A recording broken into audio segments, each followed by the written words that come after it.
Hi, everyone. My name is Christian. I'm Enerdata's head of marketing and sales. I'm here today with Aurelien and Perrin, who are experts from our energy transition pathways department. Hi, Aurelien. Hi, Perrin.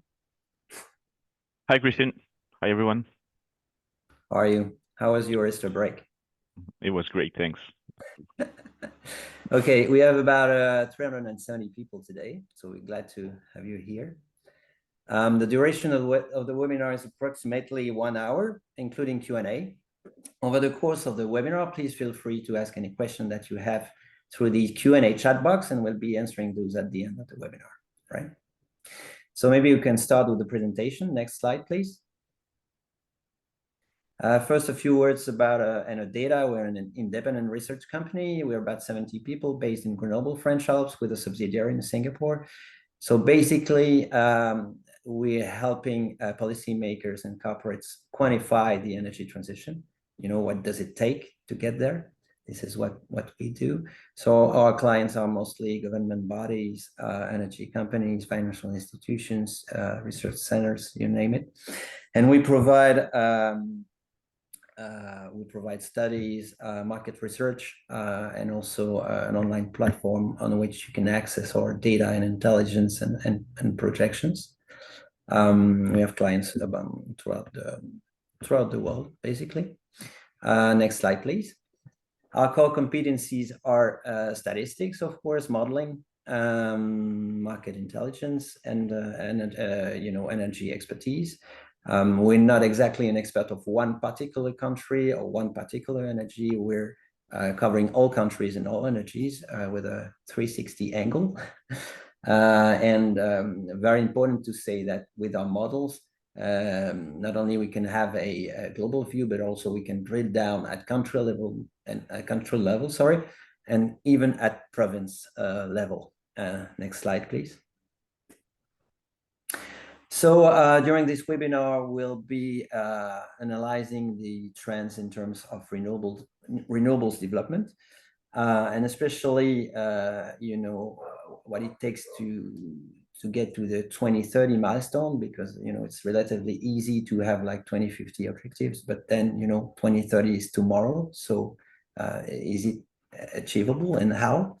And then we're going to take a step back and, take a wider look at the current energy and climate issues, and then we'll wrap up with some Q&As.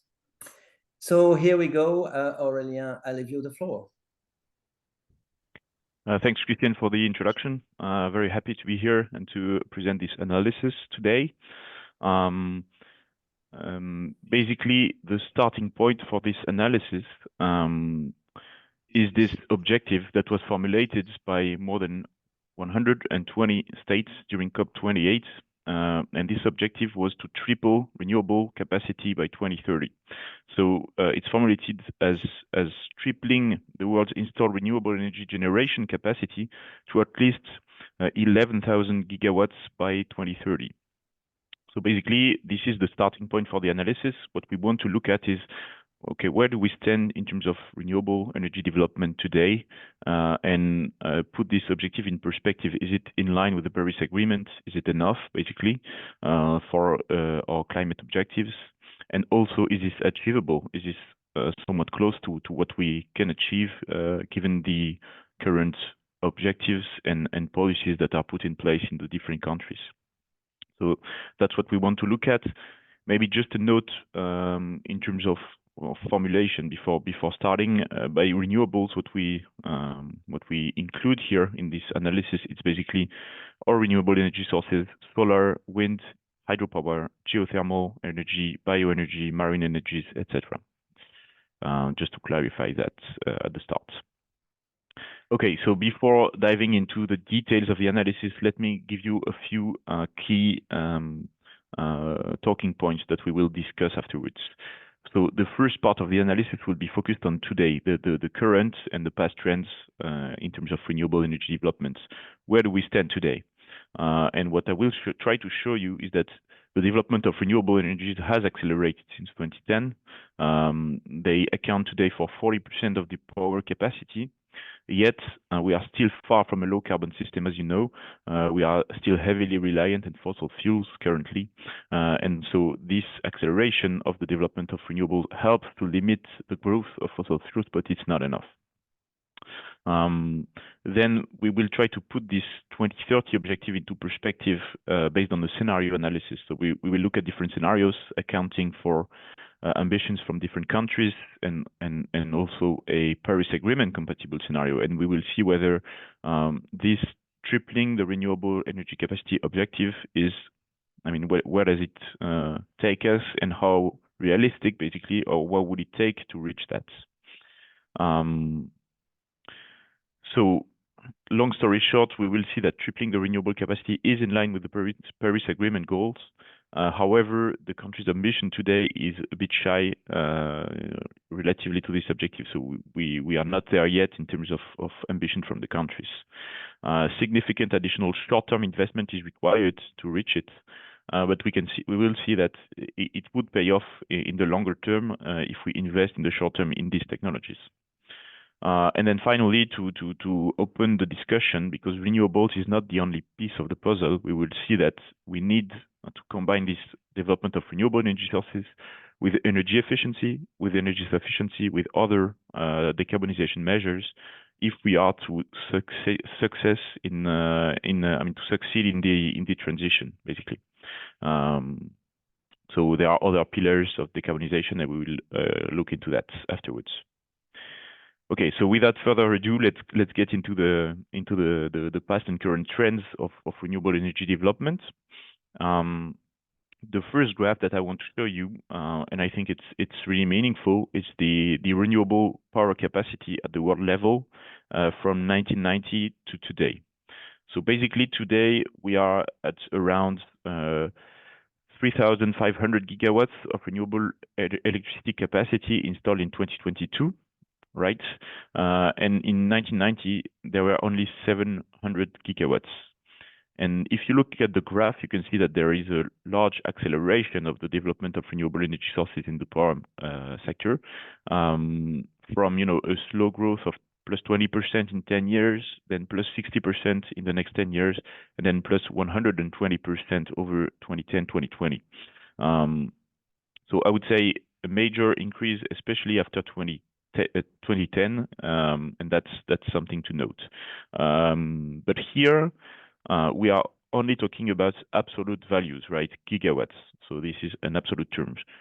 Now, if we want to look at what it means in terms of share of renewables in the power sector, that's what we can look at here on this graph. So if you look at the dark line here, it shows the share of renewable energy sources in terms of capacity in the power mix. And we can see that we gain 18 percentage points from 24% in 2000 to 42% in 2022. So that's a massive increase in the power capacity mix. But you have to keep in mind that renewable energy sources, they typically tend to have a lower load factor than the other technologies, competing technologies such as thermal power plants, etc. So this means that an increase in share in terms of capacity is not necessarily met by the same increase in share in terms of generation.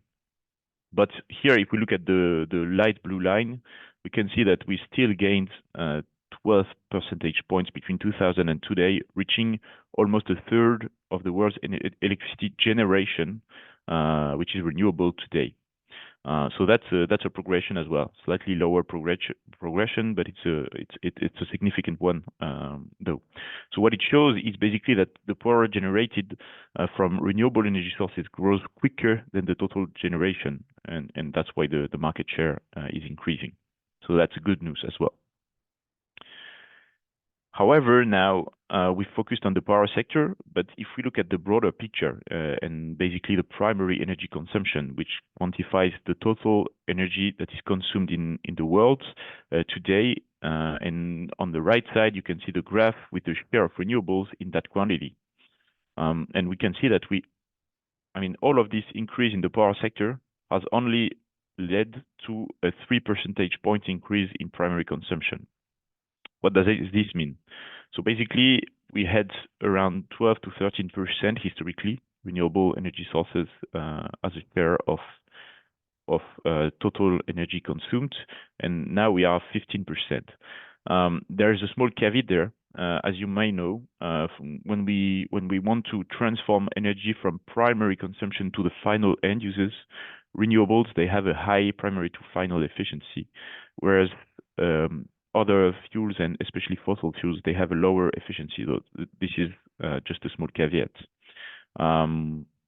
But if we look at the power sector to get a good sense of what renewables enable us to achieve today, well, these additional renewables allowed to reduce cumulated emissions from 2000 to today by around 7%. And I don't want to say 7% only, because 7% is already something, but I'm sure we can all agree that 7% is not enough when we look at long-term goals and decarbonization. It's far from being in the right order of magnitude. So, long story short, what I want to tell you is that today we see an acceleration in the development of renewable energy sources. It's significant, but it's not replacing fossil fuels yet. We still see a growth in the fossil fuel consumption, and renewables are only adding up to these fossil fuels that we are consuming today. Which means that if we were to look at the counterfactual scenario without renewables, we would have even more fossil fuels. So it's a good news, right? We are installing renewable capacities, but we are still far from being able to decarbonize the system through the development of renewable capacities. We need to accelerate even further, basically. Okay, and looking ahead in the near future, because I'm saying we need to accelerate, where do we stand in terms of accelerating?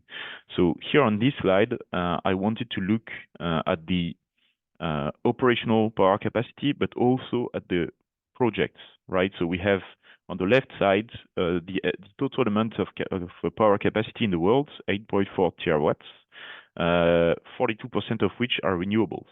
That we already agreed on.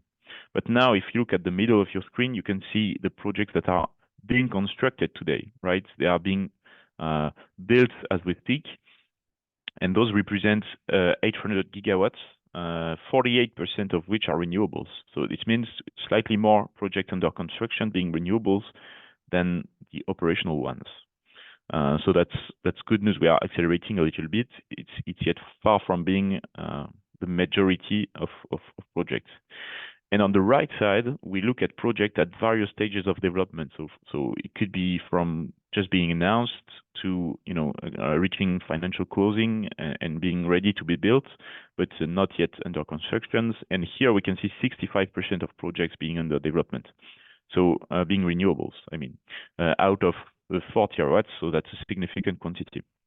So I'd say that's a good news. Well, there still is 35% that is not renewable, right? But it shows that we are accelerating. So there are still fossil fuel capacities that are being constructed and planned, and that's also maybe a problem depending on the scenarios that we want to look at. But yet the acceleration is there, and then if we add up all of these capacities that is, operational today, then under construction and under development, the renewable projects, here is what we can see. So assuming that all of these projects move ahead, they are being built and completed, we would multiply today's renewable capacity by around 1.8. So let's say we can double capacity compared to what we have today. Small note that by the projects that we account, we can't really account for the distributed power projects such as distributed PV, rooftop PV, etc., that are very small scale projects. So actually, we would be slightly above what I'm just showing here. So let's say, to simplify, that we can double capacity if we account for all of these projects. There are a few questions there.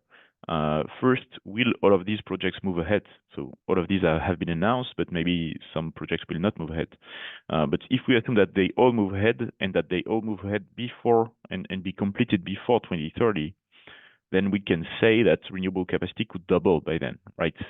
But if you remember, the objective that was set as the COP28 is to triple the renewable capacity. So basically we are not there yet, and we still miss some investments there to reach the objective.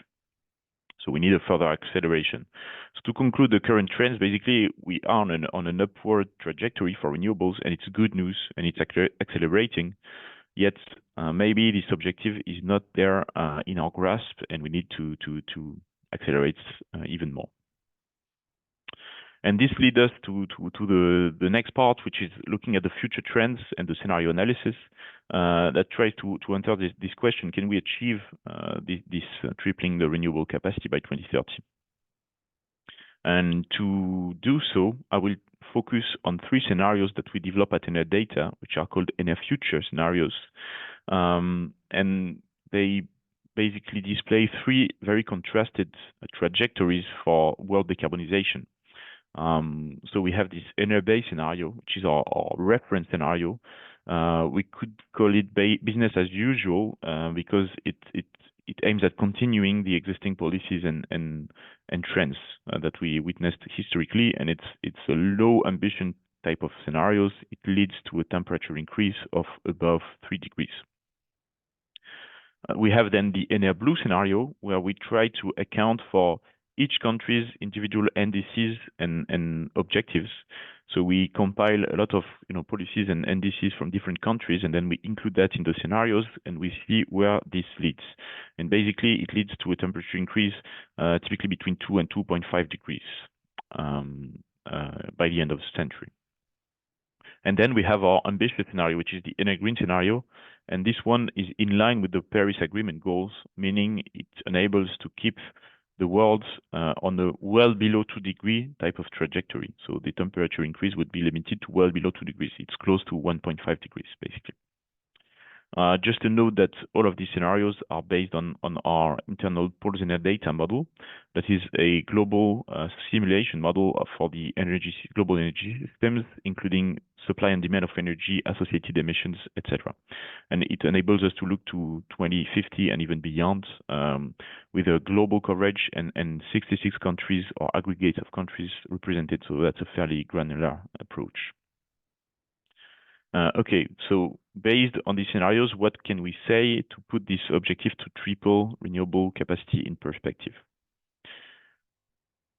First thing is a sort of introduction to show the importance of this renewable issue. So basically, if we look at the future in our Ener-green scenario, which is our well below 2 degrees and Paris Agreement compatible scenario, well, we see that first, there will be an electrification, and the demand of electricity will grow very quickly.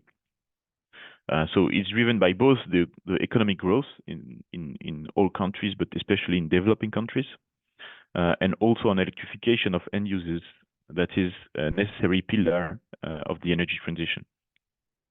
So here we can see on the left graph that the global final electricity consumption will increase by around 40% by 2030 compared to 2022, and 140%, so more than double by 2050 in this scenario, so in this very ambitious scenario.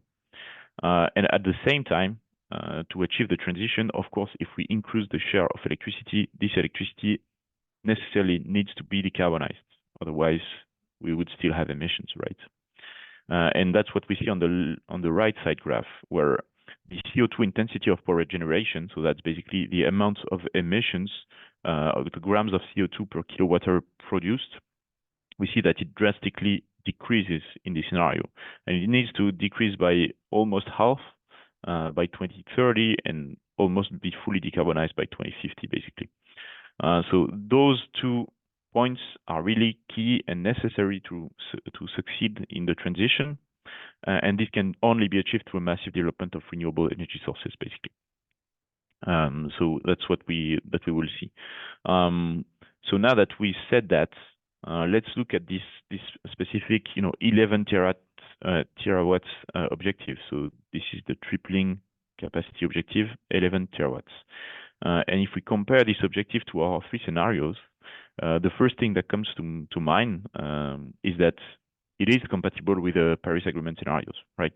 It's almost aligned with our 2030 result from the Ener-green scenario. So basically, this objective is ambitious enough. It is ambitious. But the second thing that we can see is that in our EnerBlue scenario that takes into account the ambition of the country, the different countries, we don't reach this objective and we are quite far from it. If you compare the growth from today to 2030, we are far from reaching this objective. And basically, this can be also seen as a delay. Basically, the objectives are not ambitious enough and they manage to reach this objective only 4 years later, let's say. So we take some delay at the beginning, and this is a problem because when we look at the global warming problem, we need to look at the carbon budget that we have by the end of the century. So each year that we take as a delay increases the carbon that we emit, the cumulative carbon that we emit, and then we might not be in line with the carbon budget. So yeah, so long story short, this objective, it is ambitious enough, but the current policies and indices are not enough to achieve it. And this confirms what we saw from the projects earlier that I showed that the different projects by 2030 allow only to double the capacity. Now, how can we achieve this objective compared to the current trajectories that we are on? So assuming that all countries will meet their objectives and their pledges in the EnerBlue scenario, we take the EnerBlue scenario as a reference here. And what we want to look at is how much more expensive would it be to reach the tripling objective in 2030, and what impacts in the longer term. And here, what we are looking at in the graph is basically the total cost in the power sector in the different scenarios. And we represented that as an index with the EnerBlue as a reference, and then the EnerGreen as a variation to this reference. And what we show here is that we need substantial short-term investment in the power sector to reach the objective. So obviously that makes a lot of sense. We need to build more infrastructure and more renewable capacity, so that is investment. But what it is also interesting is that after some time, and after 2035, there will be some gains, right? And these gains will be permanent. They will remain in the system, which means that, yes, there is like something close to 20% more cost that will be faced in the power sector by 2030. But after that, there will be some profitable situation after 2035. And actually, if we look even beyond 2040, which is not shown on the graph, it might be even higher and starts to be higher. So that's the good news that I want to share. And basically, what explains this need for a short-term investment is the fact that a massive change towards renewable energy sources in the power sector has a very large impact on the cost structure of the sector. Why? Well, basically, renewable energy sources, they are capex-intensive technologies. Basically, you have to invest, and the cost is high when you invest in the technologies. But after that, to run, they don't need any fuel. They don't need. They have low maintenance cost, variable maintenance cost. So basically, when you run the plant, then you don't have that much cost, right? So the main cost is capex. It's initial investment, let's say, and that's what is shown here on the graph. You can see that historically we had 40%, let's say, share of capex in the power sector cost structure and 40% fuel cost. And then we have a mix of operation and maintenance cost, both fixed and variable. But basically, it was almost half fixed cost and half variable cost, blue and orange on the left graph. And then what we see in our scenario, in our EnerGreen scenario, so the one which is in line with this tripling objective, we can see that the share of the fixed cost and capex are increasing a lot in the cost of the system, and the fuel cost is decreasing significantly. And that's why we saw this graph before, where with an additional cost in the short term and then a lower cost in the long term. Basically, we need to invest in the technologies today, but then it's going to pay off because we are not going to pay for some fuel afterwards. Basically, I think that's a very important point to have in mind. it's the need for financing the renewables now, and it has, vast implications in terms of public policy and how we should, frame and design the markets to enable these investments to be met, to be achieved, and with the lowest cost possible in terms of cost of capital. Okay, now I want to take a step back from renewables only, because developing renewables is an important challenge, but it's not enough to reach decarbonization. And let me give you a look at the broader picture. So first of all, I started the presentation by looking at this renewable pledge, but actually the pledge was not only focused on renewables, it was actually focused on both renewables and energy efficiency. So in addition to tripling the renewable electricity capacity by 2030, the aim was also to double the global average energy efficiency efforts from around 2% to 4% by until 2030 every year. So that's good news. Basically, at the COP28, they had in mind that renewables are not the only solution required, but also energy efficiency. And if I look at the three scenarios that I presented, so EnerBase, EnerBlue, and EnerGreen, so we can see here, looking at the primary mixes in these three scenarios, that there are two main effects that differentiate this scenario. The first one is obviously the share of fossil fuels that is decreasing. That's what we see here on the little orange bubbles, from 71% in 2050 in our baseline scenario to as low as around 20% in the very ambitious scenario. But it's not the only trend that we can see. The other trend is that the primary energy mix demand, the total will be stable in the EnerBlue scenario and even slightly decrease in our EnerGreen scenario. So we need to control the total energy demand and not only focus on shifting the mix, basically. So that's a very important point to have in mind. Now, how do we explain that? If we look at the final energy consumption, there are two main levers that enable us to reduce the energy needs compared to the baseline scenario. The first one is energy efficiency. I discussed that already. Sufficiency and behavioral changes also have a role to play, especially in advanced economies. So by sufficiency and behavioral changes, I'm not only talking about individual efforts to lower or master our energy consumption individually, but there's also the organization of society to change the transport infrastructures to be more friendly to modes that are more efficient or consuming less energy. And I think especially in advanced economies, this is also a key point to tackle.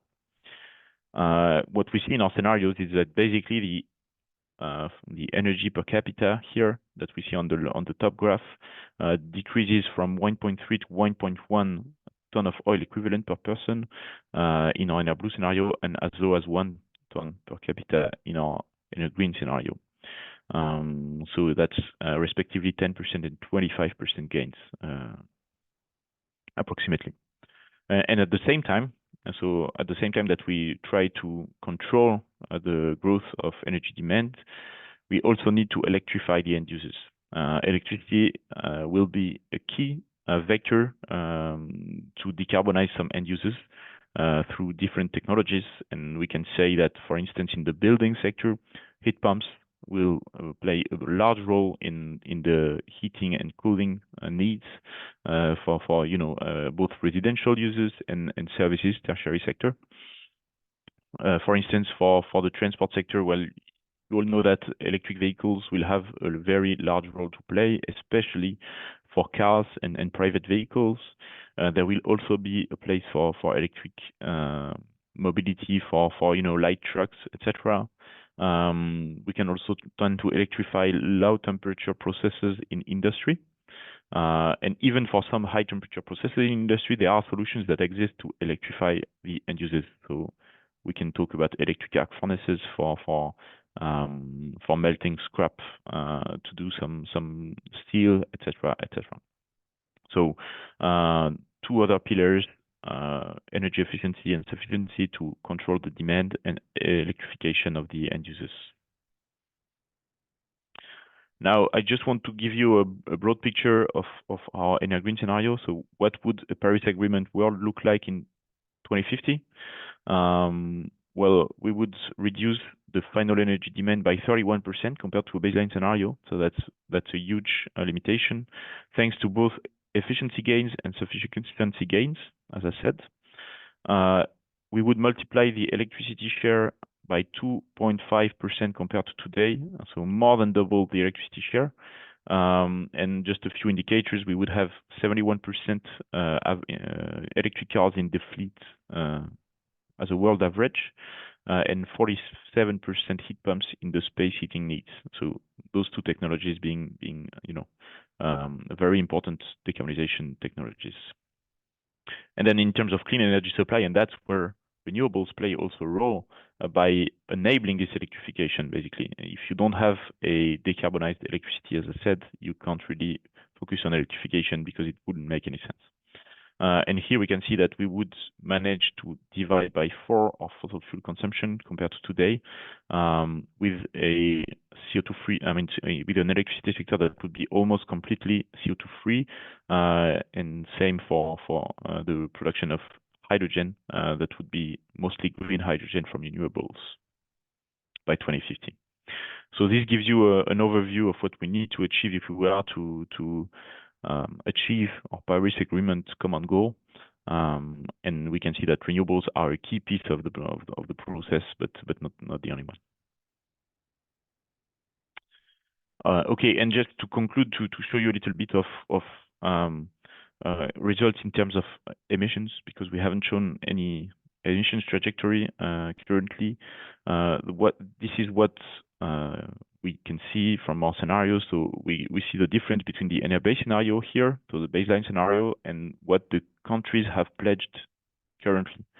So if we assume that all of the countries achieve their pledges as of today, this is what we obtain. We have a massive decrease of cumulated emissions, as you can see here, and this is thanks to both developed economies, OECD 40% of the total, and also non-OECD countries 60% of the total. If we look at the 2030 point, we can see that the OECD countries are the most proactive ones in terms of decarbonization in the short term, but then the role of non-OECD becomes of the prime importance, and actually China alone represents a third of global GHG emission reductions, thanks to these scenarios and their objectives by 2050. But now, as I said, the EnerBlue scenario, it's not enough to reach the Paris Agreement goals. And we can see from this graph what is required to reach this EnerGreen scenario, so these additional goals. And we can see that OECD countries there account for only 20% of the additional decrease in emissions, and 80% are located in non-OECD countries. And China, once again, accounting for a third of the gap. So this is the ambition gap. This is the need for additional reductions compared to what has been announced by countries. And here it begs necessarily the question of climate finance. How can we finance developing countries to limit their emissions beyond what they have currently announced? And I think, the question of global climate finance is definitely key. If we don't solve this problem of financing and unlocking the transition, then we will never achieve this goal. And when I'm talking about financing, it's not only through loans or giving money, etc. It's also through technology, through cooperation, transfer of technologies, etc., and innovation. Because if we don't work together, then basically we won't give the right tools for these developing countries to reduce their emissions. I think that's a very important point to have in mind. I just now want to wrap up the analysis before taking the questions. I just want to summarize what we browse through today. So first, the past and current trends. Well, basically, we saw that since 1990, there has been a fast acceleration of the development of renewable capacities, and especially since 2010, sorry. And today, they account for 40% of the power capacity, 30% of the power generation.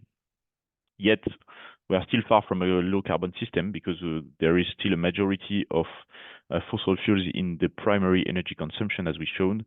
And looking at the pipeline, basically the project pipeline, we can see that there is reasons to believe that we might be able to double at most the renewable capacity thanks to the current announced projects. So there is a gap between this doubling and the tripling from the pledge from the COP28.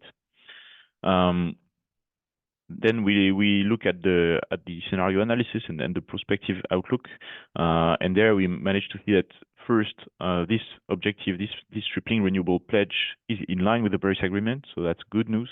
What's a little bit more concerning is that currently the policies and the objectives from different countries that we aggregate are not in line with this objective.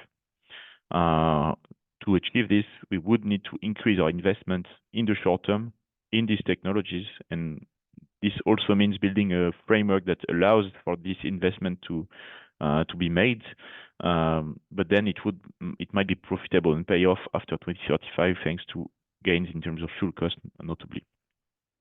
And then we looked at the broader picture and showed that renewables are only one piece of the puzzle. It's a necessary step, but we also need to have in mind the need for electrification, the need for energy efficiency, and other measures in order to reach global decarbonization.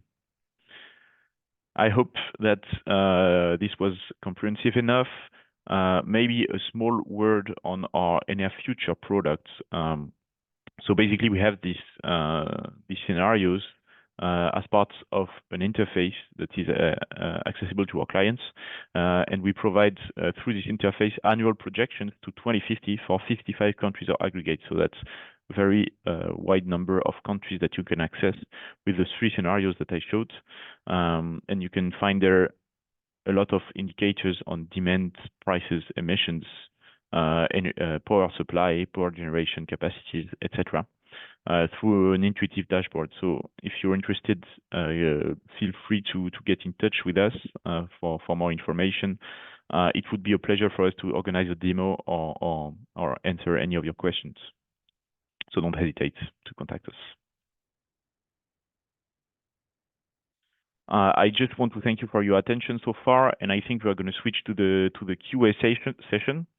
For this part, I'm delighted to be joined by my colleague Perrine, that has accepted the heavy task to relay the question to me and to try to select those for your to try to answer your question as best as I can.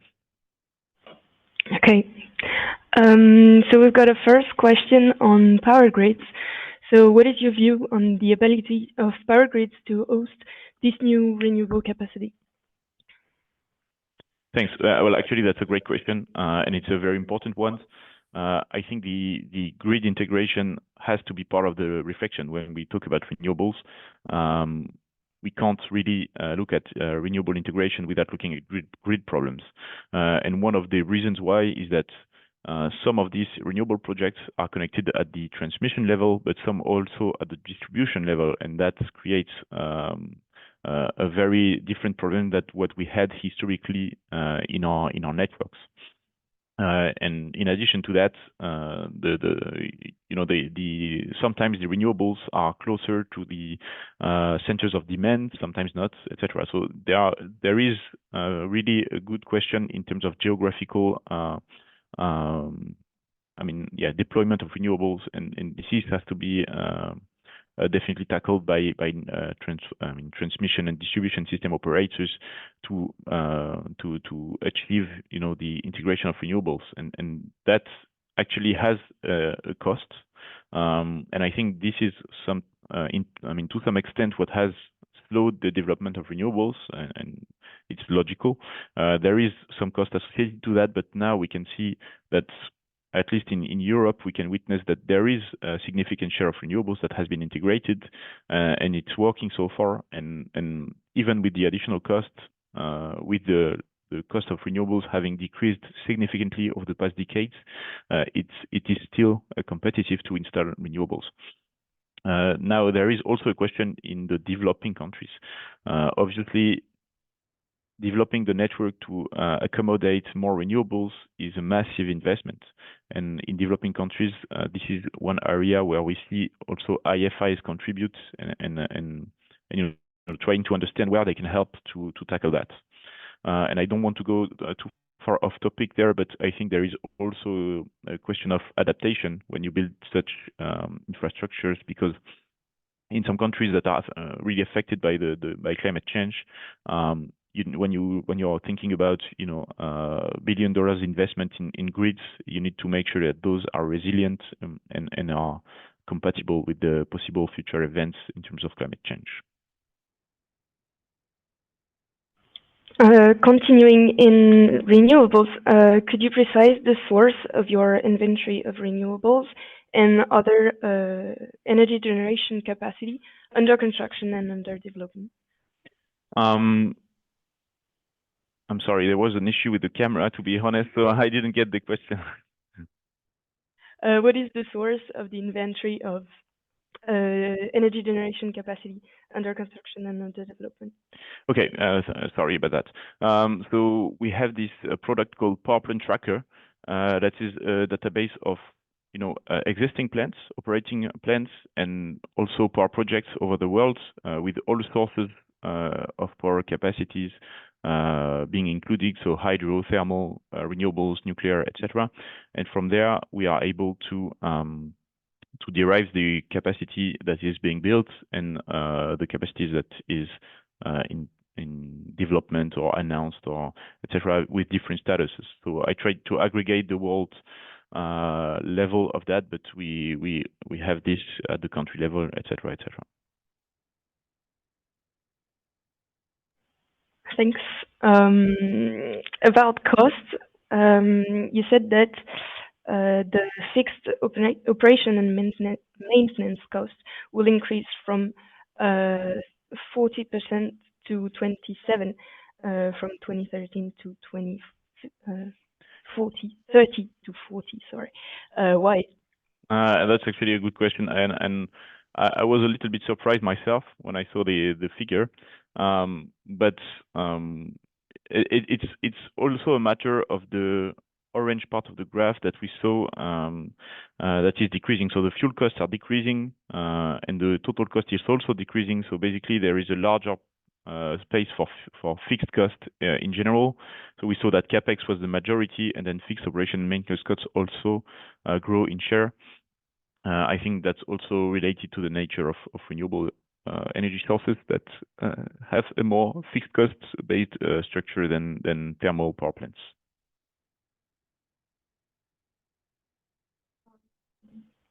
A question about hydrogen. How do you take into account the use of renewables for green hydrogen production? Very good question as well. So in our scenarios, we have different competing hydrogen production technologies, including steam methane reforming with CCS, electrolysis from renewable sources, grid electrolysis, etc. So we are able to have this sort of economic competition between the different technologies, and what we find out is that by 2050, in an green scenario, so in a world below 2 degrees scenario, the vast majority of the hydrogen produced would be from renewable energy sources.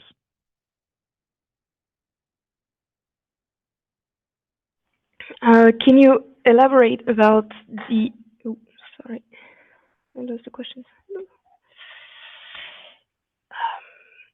Can you elaborate about the energy efficiency improvement requirements? Most countries are targeting economic growth. Do you expect the necessary efficiency gain, or how will it be resulting? Well, yeah, that's a good question. Energy efficiency doesn't mean no economic growth, right? what we want to achieve through energy efficiency is to limit the growth of energy when we increase the economic activity, basically. And in developing countries, I think there are high energy efficiency gains that are possible. So there are, I mean, all of these energy efficiency measures, they have to be really sectoral, right? You have different measures if you're looking at the transport sector, if you're looking in industry, if you're looking at the building sector, etc. But it's definitely not, opposed to economic growth. And even the sufficiency part that I mentioned is not opposed to economic growth. It shouldn't be understood as that. So I don't want to delve into the precise measures that you could put in the different sectors, but the general idea is that you can keep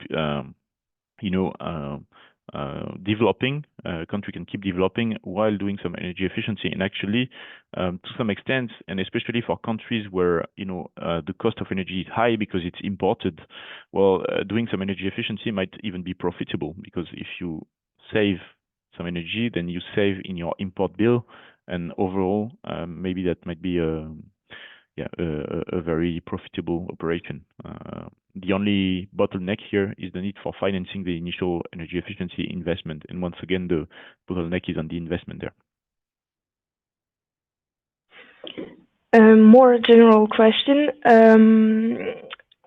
How likely would the gradually intensified geopolitical complication in several parts of the world will affect the future global cooperation regarding renewable energy development? Well, that's a very tricky question, but an interesting one. Of course, the global context and geopolitical context will have an impact on the trajectories.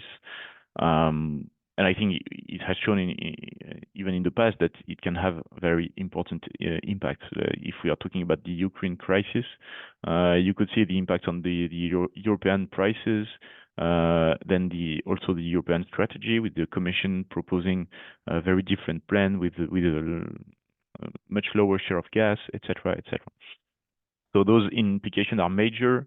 It's quite hard to account for those in scenarios because we can't really measure and quantify how these geopolitical risks will affect the scenarios. One thing that I can say is that there are some, a typology of scenario which are called orderly and disorderly.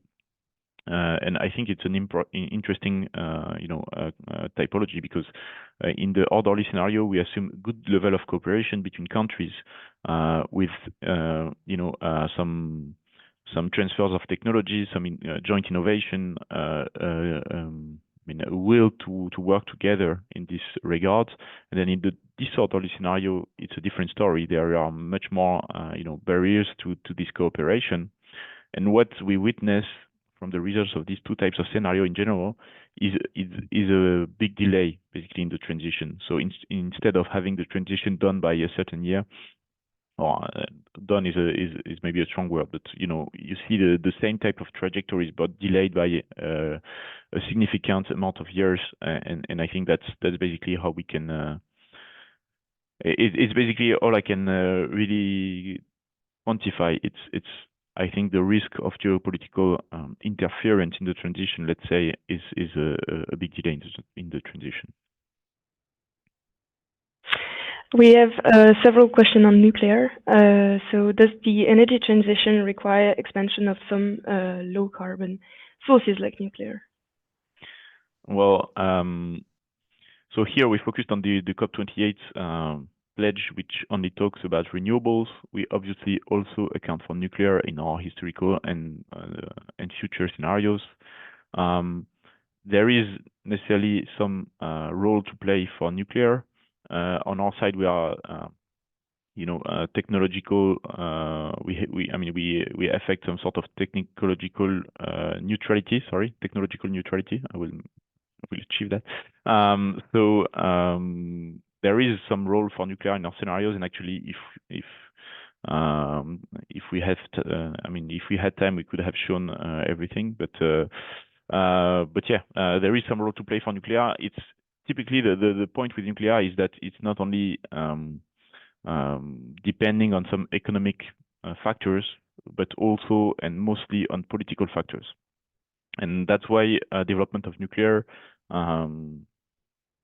it's really something that is not necessarily driven by costs, and that's why it's a bit hard for us to capture. Now there are announced projects, and the good news is that typically we can't really imagine having some new nuclear power plants constructed in 10 years if we don't know that there is a plan yet. So that's why we try to account for in our scenarios. And also this brings me to my final point about that, is that there are some projects today in terms of nuclear. Those are progressing at different speeds, but we know what we can expect by 2030 and even up to 2040, let's say. This being said, as you saw, we need to decarbonize our power sector quickly, and this means that yes, nuclear can play a role, but it cannot play the role that renewables will play, because we need to accelerate the transition, and we can't accelerate through nuclear that has a very larger time, a much larger time in terms of construction and completion of the projects.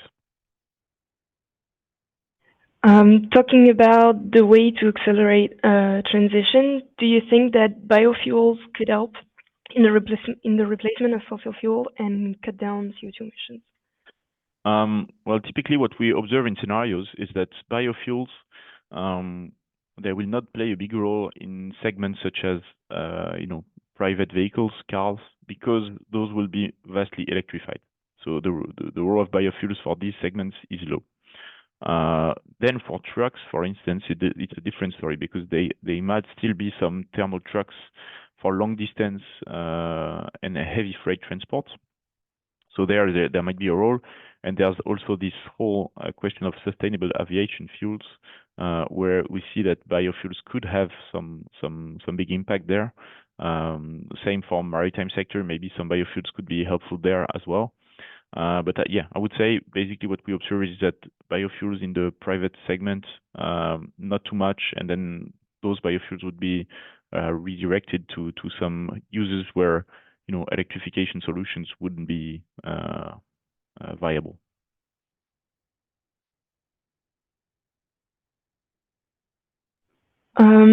A question that I think is a bit linked to sufficiency. How should we transform the way we consume energy to reach our climate commitments?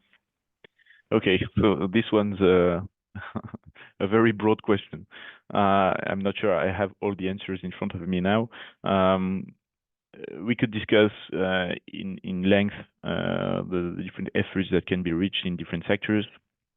Actually, from our EnerFuture scenarios, we are able to analyze a lot of issues about that. We can look at the way that we transform the traffic, the transport traffic, for instance. So let me give you an example for traffic. We can think about our mobility needs, right? So do we need to drive as much as we drive today? Can we maybe make some efforts on our end to reduce that? And this can be done both individually, as I said, but also through infrastructure, right? If your city has infrastructures that enable you to use public transport more efficiently than the car, or even ride your bike, etc., then this is a first step for you to reduce your mobility needs by car. So this is the first thing. Then, given a certain level of mobility, then maybe you can also use car sharing, for instance, which is a way to decrease the number of vehicle kilometers for a given set of mobility. And then there are additional measures that you can reach. That you can use to reduce your carbon footprint from transport. You can switch to an electric car, then the emissions wouldn't be there anymore, etc. So I don't want to go into the whole whole of the sectors, because there is too much to say. But there are different ways to think about this problem, and to conclude, I would say sufficiency, but not only behaviors, but also organization of society, then energy efficiency, and then switch to clean technologies, basically. Another question, this time linked to electric vehicles. How likely would electric vehicles be replaced with hydrogen ones, considering that hydrogen energy is more efficient? If so, how soon could that happen, and are electric vehicles still worth investing in? Okay.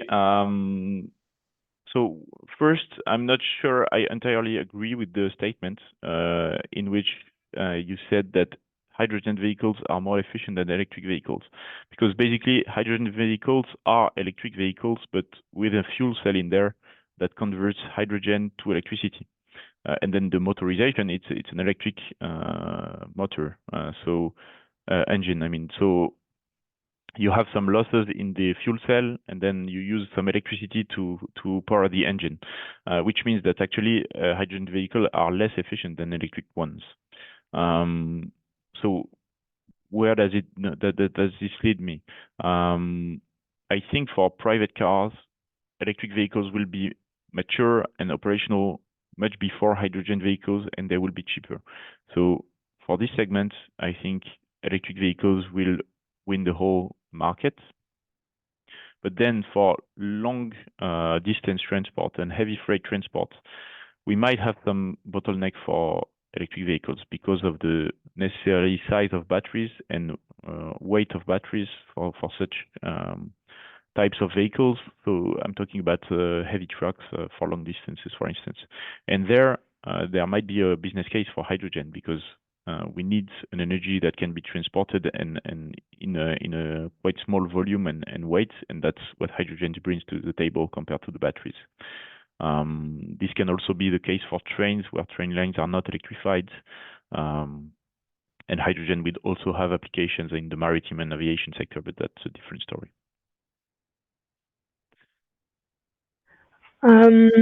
You show in the slides that you show a large cost increase, especially in the short term, followed by savings in the long term. How realistic do you think various governments, and especially in developing countries, would have the will and skill to sell this to the citizens? Okay, so that's a good question, and I think the finance question is always the bottleneck. So from my perspective, there are a lot of countries that have some ambition to be in line with Paris Agreement. What we show is that the current pledges are not enough. So there is additional investment required. That's a fact. Now, obviously, in developing countries, they don't necessarily have access to that level of financing, and that's where the global finance has to be thought through. I think there is a lot of work done by IFIs as well that is already significant and helping in that direction. Maybe it's not enough, but it's progressing in a good direction. What I also can say is that if you build a framework with limited risk for investors, by designing the markets so that renewables are secure investments, then you might lower the cost of capital for these technologies compared to other technologies. And that might help limit this sort of needs for additional investments by limiting the cost of capital. So that's maybe a point towards long-term strategies. Building a long-term strategy, having long-term vision and a good framework. This allows the actors and the investors to have a sort of secure environment to invest with a lower risk, and this might unlock basically these investments. So I think it's important to also think about the framework and the fact that this might help to unlock the investments by limiting the cost of capital, etc.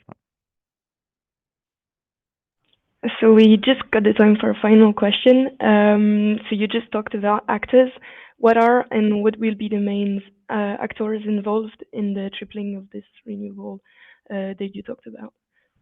Okay, that's a good one actually. And if you allow me, I think I have a slide for that was ready for this kind of question.